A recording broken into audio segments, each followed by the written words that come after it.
Could you start us off by kind of giving us a general rundown, overview of this chapter? I know it's a little shorter of a chapter, but there's still a lot of nuggets, many nuggets of wisdom.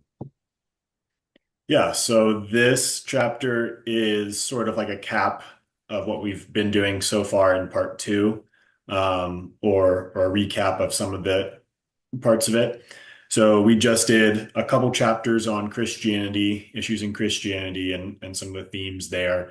Then we did a chapter on Buddhism, and we're looking at, what do we see there when we sort of strip away the ways that Buddhism has been popularly portrayed and take a look and see what is actually there in the teachings. What are they pointing at?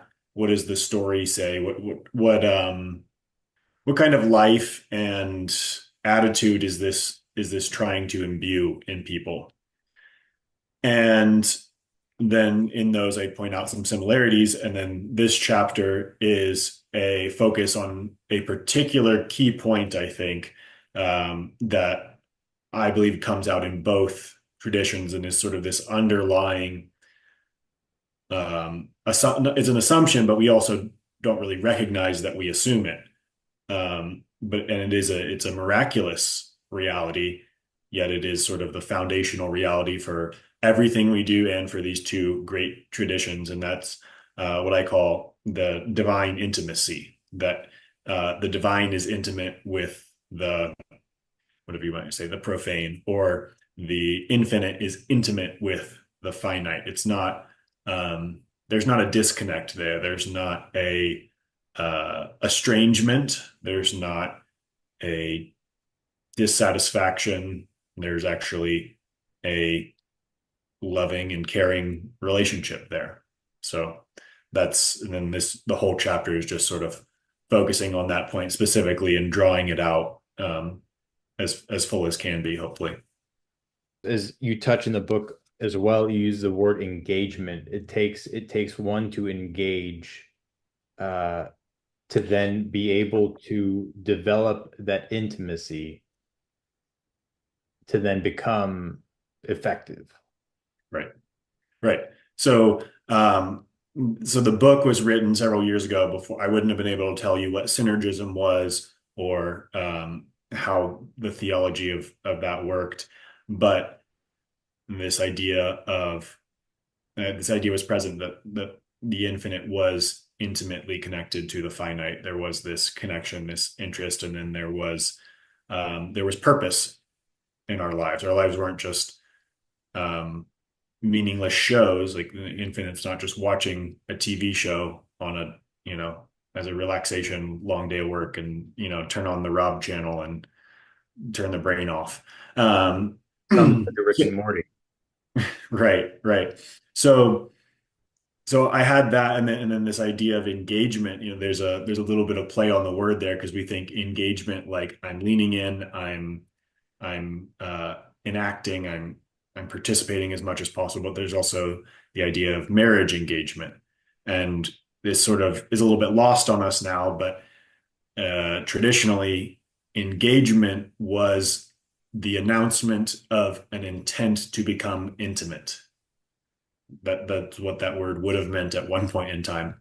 And so I think it works on both those levels of, if we are engaged to life, that means we are putting ourselves into it. We're stepping forward. We're trying. We've got a purpose. We're making effort, all that. And that is all, I mean, there might be modern psychologists who are unhappy about it, but no one can deny that engaging is a more successful, more effective strategy than not engaging.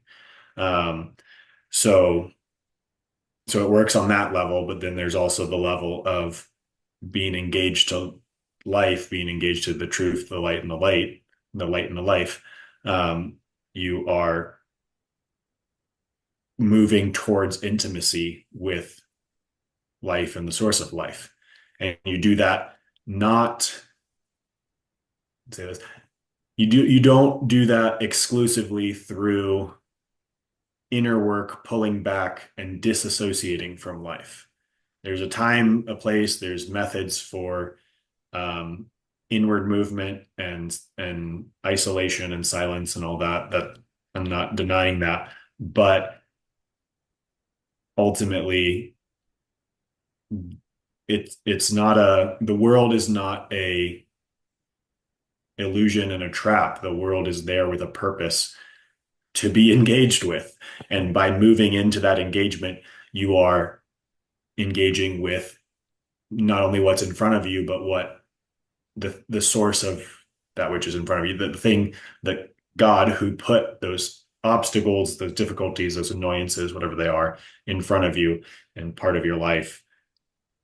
By engaging with those, you engage with God.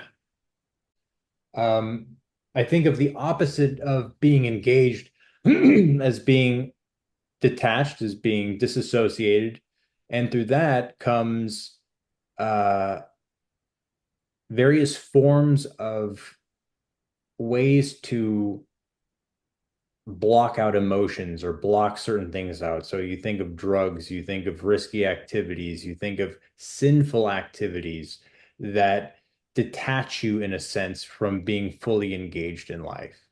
And Yeah.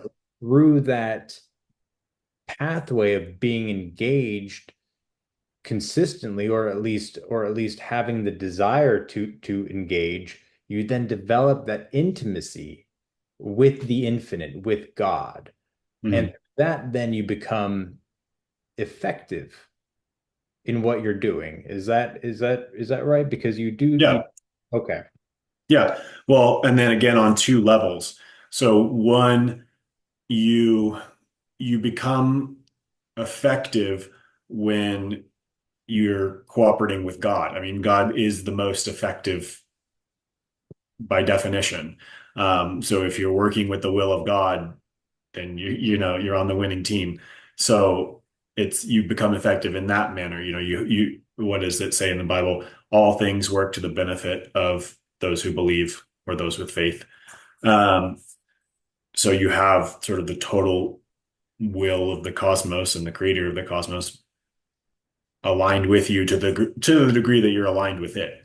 Um, and then um, and then also when you are engaged with life, when you're becoming effective, you you enter in and you're basically getting your hands dirty. You're doing the work yourself. You're not so there's that synergism of yes, it's God's will, but you're working it out with your hands. So you become very familiar with work and then that the more familiar you are with trying to make things happen to yourself, generally the better you get at making things happen because you learn.